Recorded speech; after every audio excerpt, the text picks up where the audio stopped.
नमस्कार दोस्तों, स्वागत है आप सभी का फॉक्स स्टडी पर। आज हम लोग सॉल्व करेंगे दिल्ली पुलिस हेड कांस्टेबल 2014 परीक्षा में आए प्रश्नों को। तो वीडियो शुरू करने से पहले please like, share, subscribe and do hit the bell icon so that you can never miss the latest notification of every video I make. Video शुरू करने से पहले दिल्ली का मैप देखते हैं। इन 11 डिस्ट्रिक्ट से मिलकर दिल्ली बना है। ये देखिए, south west, new Delhi, south east, east, और ये यमुना रिवर जाती है। देखते हैं इस एग्जाम में कितने क्वेश्चंस किस प्रकार के आते हैं। 25 क्वेश्चन जनरल इंटेलिजेंस के आते हैं 25 नंबर के, 25 इंग्लिश लैंग्वेज के, 20 क्वांटिटेटिव एप्टीट्यूड के, 10 कंप्यूटर फंडामेंटल्स के और 20 जनरल अवेयरनेस के। टोटल 100 क्वेश्चंस आते हैं। आइए अपना फर्स्ट क्वेश्चन देखते हैं। जब एक चलती बस पर अचानक ब्रेक लगाया जाता है तो उसमें सीट पर बैठे यात्री आगे की ओर गिर जाते हैं। इसे व्याख्यात किया जा सकता है। तो इसका राइट ऑप्शन हो जाएगा option number B, that is Newton का प्रथम नियम। तो हम सब जानते हैं न्यूटन के प्रथम नियम के अनुसार अगर कोई चीज़ गति में है तो वो गति में ही रहना पसंद करती है। तो आइए अपना नेक्स्ट क्वेश्चन देखते हैं। निम्नलिखित में से कौन सा एक नवीनीकरण ऊर्जा का स्रोत नहीं है? तो इसमें से नवीनीकरण ऊर्जा का स्रोत नहीं है ऑप्शन नंबर सी, ईंधन गैस। जल विद्युत, सौर ऊर्जा और पवन ऊर्जा ये सब नवीनीकरण ऊर्जा का स्रोत हैं, लेकिन ईंधन नवीनीकरण ऊर्जा का स्रोत नहीं है। ये नॉन रीन्यूएबल एनर्जी है। आइए अपना नेक्स्ट क्वेश्चन देखते हैं।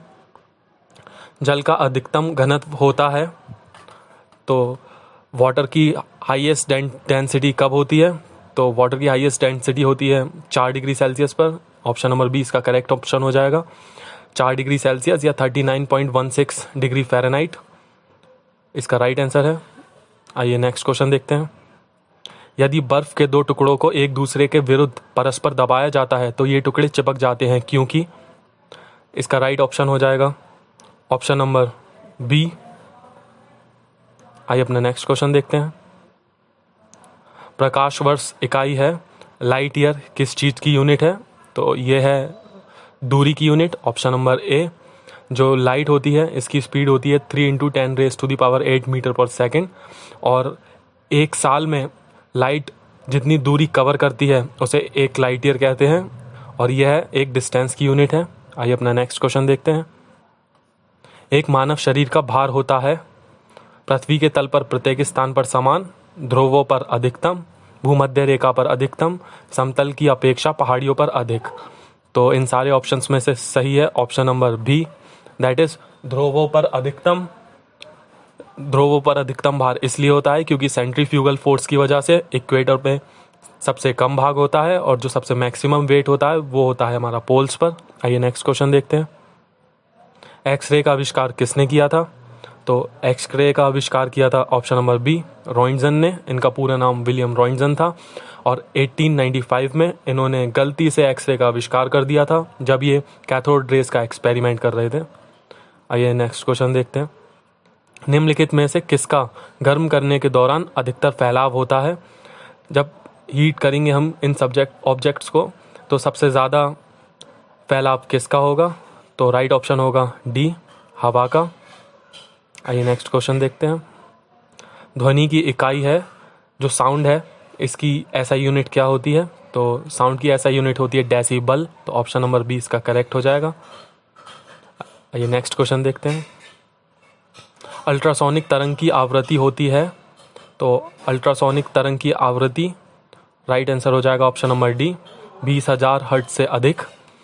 देखिए, जो ऑडिबल साउंड, जिस साउंड को हम सुन सकते हैं उसकी रेंज होती है 20 हर्ट्ज से 20,000 हर्ट्ज। 20 हर्ट्ज से कम की जो साउंड्स होती है उन्हें हम इंफ्रासोनिक साउंड कहते हैं, और 20,000 हर्ट्ज से ज़्यादा की जो साउंड वेव्स होती हैं उन्हें हम अल्ट्रासोनिक साउंड वेव कहते हैं। तो इसका राइट ऑप्शन हो जाएगा ऑप्शन नंबर डी। आइए अपना नेक्स्ट क्वेश्चन देखते हैं। जब एक गिलास पानी 0 डिग्री सेल्सियस पर पहुंचता है तो यह बर्फ में परिणत नहीं होता है, क्योंकि? इसका राइट आंसर हो जाएगा ऑप्शन नंबर ए, क्योंकि जल का 0 डिग्री सेल्सियस पर ठोसीकरण नहीं होता। आइए अपना नेक्स्ट क्वेश्चन देखते हैं। परमाणु सिद्धांत का आविष्कारक कौन था? परमाणु के सिद्धांत का आविष्कार किसने किया था? तो इसका राइट ऑप्शन हो जाएगा option number C, John Dalton ने। आइए अपना नेक्स्ट क्वेश्चन देखते हैं। क्या होगा जब एक जहाज स्वच्छ जल से समुद्री जल में प्रवेश करेगा? जब एक शिप साफ पानी से समुद्री पानी में जाएगी तो वह थोड़ा सा ऊपर उठ जाएगी। ऑप्शन नंबर सी इसका करेक्ट हो जाएगा।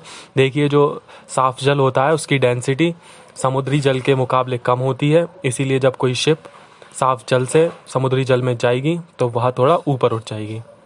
आइए अपना नेक्स्ट क्वेश्चन देखते हैं। निम्नलिखित में से कौन ऊष्मा का सुचालक है? तो option number A that is पारा या फिर मरकरी ऊष्मा का सुचालक है इन सब ऑप्शंस में से। भूपट्टी में दूसरा सबसे अधिक पाया जाने वाला धातु कौन सा है? तो यहाँ पर दूसरा पूछा है, तो राइट आंसर हो जाएगा इसका लोहा। अगर हम ओवरऑल बात करें तो सीरीज़ में सबसे ज़्यादा मात्रा में पाया जाने वाला एलिमेंट ऑक्सीजन है, फिर सिलिकॉन, फिर एल्यूमिनियम और फिर लोहा। आइए अपना नेक्स्ट क्वेश्चन देखते हैं। किस ऊंचाई पर एक भूसमकालिक उपग्रह पृथ्वी की परिक्रमा करता है? तो जो एक जियो स्टेशनरी सैटेलाइट होता है उसकी अर्थ से क्या डिस्टेंस होती है? तो इसकी राइट डिस्टेंस होती है 36,000 किलोमीटर्स। ऑप्शन नंबर डी इसका करेक्ट आंसर हो जाएगा। खनिज है, इन सब में से हमें बताना है मिनरल क्या है, तरल, अकार्बनिक, ठोस या गैस या उपरोक्त सभी। तो इसका राइट ऑप्शन हो जाएगा ऑप्शन नंबर डी, उपरोक्त सभी। कृत्रिम रेशम को डैश भी कहा जाता है, जो आर्टिफिशियल सिल्क होता है उसे क्या कहते हैं हम? तो इसका राइट ऑप्शन हो जाएगा ऑप्शन नंबर ए, रेयन। हम आर्टिफिशियल सिल्क को रेयन भी कहते हैं और हम वुड पल्प के केमिकल ट्रीटमेंट से रेयन को बनाते हैं, ऑब्टेन करते हैं। नेक्स्ट क्वेश्चन, मानव शरीर की सबसे लंबी हड्डी है? तो काफ़ी इजी क्वेश्चन है ये। मानव शरीर की सबसे लंबी हड्डी है ऑप्शन नंबर डी, फीमर, जो कि जांघ की हड्डी होती है। और सबसे छोटी हड्डी कौन सी होती है? तो सबसे छोटी हड्डी जो कान की हड्डी स्टेपिस होती है वह होती है। नेक्स्ट क्वेश्चन, मानव शरीर की सबसे बड़ी कोशिका कौन सी होती है? तो मानव शरीर में सबसे बड़ा जो कोशिका होती है वो होती है तंत्र कोशिका या नर्व सेल। यह इसकी लंबाई 80 से 90 सेंटीमीटर होती है और यह हमारी स्पाइनल कॉर्ड और ब्रेन को बाकी बॉडी से अटैच करती है। नेक्स्ट क्वेश्चन, टेफ्लॉन है, टेफ्लॉन क्या है? फ्लोरोकार्बन, हाइड्रोकार्बन, जैवनाशक या कीटनाशक पदार्थ? तो राइट ऑप्शन हो जाएगा option number A, that is fluorocarbon. Teflon को हम पॉलीटेट्राफ्लोरोइथाइलिन भी कहते हैं। नेक्स्ट क्वेश्चन, निम्नलिखित में से कौन शर्करा का मुख्य स्रोत है? तो शर्करा हम चीनी को भी कहते हैं, तो चीनी का तरबूज, चुकंदर, गन्ना और खजूर में से मुख्य स्रोत है गन्ना। नेक्स्ट क्वेश्चन, निम्नलिखित में से किस अंग द्वारा रक्त में अधिकतम पौष्टिक तत्वों का अवशोषण होता है? इन सब ऑर्गन्स में से किस ऑर्गन में सबसे ज़्यादा रक्त के पौष्टिक तत्वों का अवशोषण होता है? तो इसका राइट आंसर हो जाएगा ऑप्शन नंबर सी, छोटी आंत। नेक्स्ट क्वेश्चन, निम्नलिखित में से किस अंग में पीलिया के कारण संक्रमण होता है? पीलिया मतलब जॉन्डिस के कारण कौन से अंग में संक्रमण होता है? राइट ऑप्शन होगा ऑप्शन नंबर बी, यकृत। यकृत को हम लीवर भी कहते हैं। नेक्स्ट क्वेश्चन, निम्नलिखित में से कौन अंग्रेजों के विरुद्ध 1857 की क्रांति में भाग नहीं लिया था? तो तात्या टोपे, टीपू सुल्तान, रानी लक्ष्मीबाई और नाना साहिब। इन सब में से टीपू सुल्तान ने अंग्रेजों के खिलाफ 1857 की क्रांति में भाग नहीं लिया था। नेक्स्ट क्वेश्चन, निम्नलिखित में से कौन प्रजातांत्रिक व्यवस्था के लिए अनिवार्य है? प्रजातांत्रिक व्यवस्था के लिए अनिवार्य हैं स्वतंत्र और निष्पक्ष चुनाव, अवसर की समानता, अधिकारों की सुरक्षा, यानी उपरोक्त सभी। तो इसका ऑप्शन हो जाएगा right, option number D. Next question, Bharat का दक्षिणतम बिंदु है जो सदर्न मोस्ट पॉइंट इंडिया का कौन सा है? तो इसका राइट आंसर होगा option number C, Indira Point. Indira Point दोस्तों ग्रेट निकोबार में मौजूद है और ये इंडिया का सबसे सदर्न मोस्ट पॉइंट है। प्रार्थना समाज के संस्थापक कौन थे? तो प्रार्थना समाज की स्थापना 1867 में आत्माराम पांडुरंग ने की थी। राइट, ऑप्शन नंबर सी इसका राइट हो जाएगा। नेक्स्ट, भोपाल गैस त्रासदी के लिए जिम्मेदार मुख्य रसायन था? जो भोपाल गैस की त्रासदी हुई थी 1985 में, उसके लिए कौन जिम्मेदार था? तो इसका राइट ऑप्शन हो जाएगा ऑप्शन नंबर ए, मिथाइल आइसोसाइनाइड। मिथाइल आइसोसाइनाइड का फॉर्मूला C2H3N भी होता है। नेक्स्ट क्वेश्चन, निम्नलिखित में से कौन सी भाषा भारतीय संविधान की 8वीं अनुसूची में उल्लेखित नहीं है? तो इंडियन कॉन्स्टिट्यूशन के 8th शेड्यूल में निम्नलिखित में से कौन सी लैंग्वेज नहीं है? तो अंग्रेजी या फिर इंग्लिश 8th शेड्यूल में अभी मौजूद नहीं है। टोटल 22 लैंग्वेजेस हैं। नेक्स्ट क्वेश्चन, दांडी यात्रा की अगुवाई किसने की थी? तो काफ़ी इजी क्वेश्चन है ये। दांडी मार्च भी कहते हैं हम इसे, जो कि नमक कर के विरुद्ध में Mahatma Gandhi ji, option number A, Mohandas Karamchand Gandhi ji ने इसकी अगुवाई की थी सन 1930 में। नेक्स्ट क्वेश्चन, हिमालय किस प्रकार का पर्वत है? जो हिमालयन माउंटेन रेंज है ये कौन से टाइप की है? तो इसका राइट ऑप्शन हो जाएगा ऑप्शन नंबर सी, यानी फोल्ड। देखिए दोस्तों, फोल्ड माउंटेन्स बनते हैं जब दो बड़े लैंडमास एक दूसरे से टकराते हैं। नेक्स्ट क्वेश्चन, कंप्यूटर का निर्माण होता है ए, रैम से, बी, प्रोसेसर से, सी, हार्ड डिस्क से, डी, उपयुक्त सभी। तो इसका राइट ऑप्शन हो जाएगा ऑप्शन नंबर डी, उपयुक्त सभी। रैम, प्रोसेसर, हार्ड डिस्क एक कंप्यूटर के निर्माण में ये सभी अहम भूमिका निभाते हैं। नेक्स्ट क्वेश्चन, भारतीय प्रायद्वीप की सबसे लंबी नदी है, जो इंडियन पेनिनसुलर प्लेट्यू है उसकी सबसे लंबी नदी कौन सी है? तो राइट ऑप्शन हो जाएगा ऑप्शन नंबर सी, गोदावरी। देखिए गोदावरी, इसे हम दक्षिण गंगा भी कहते हैं। इसकी टोटल लंबाई 1465 किलोमीटर है और इसका उद्गम स्थल महाराष्ट्र से है। नेक्स्ट क्वेश्चन, भारत के राष्ट्रपति के द्वारा राज्यसभा के लिए कितने सदस्य नामांकित किए जाते हैं? तो टोटल जो मेंबर्स होते हैं राज्यसभा के, उनमें से टोटल 12 मेंबर्स राष्ट्रपति नॉमिनेट कर सकते हैं। प्रेजेंट में राज्यसभा की स्ट्रेंथ है 245। नेक्स्ट, निम्नलिखित में से कौन एक अप्रत्यक्ष कर है, यानी इनडायरेक्ट टैक्स है? तो संपत्ति कर, संपदा शुल्क, पूंजी लाभ कर और उत्पाद शुल्क में से उत्पाद शुल्क एक इनडायरेक्ट टैक्स है। निम्नलिखित में से कौन सबसे प्राचीन पर्वत श्रृंखला है?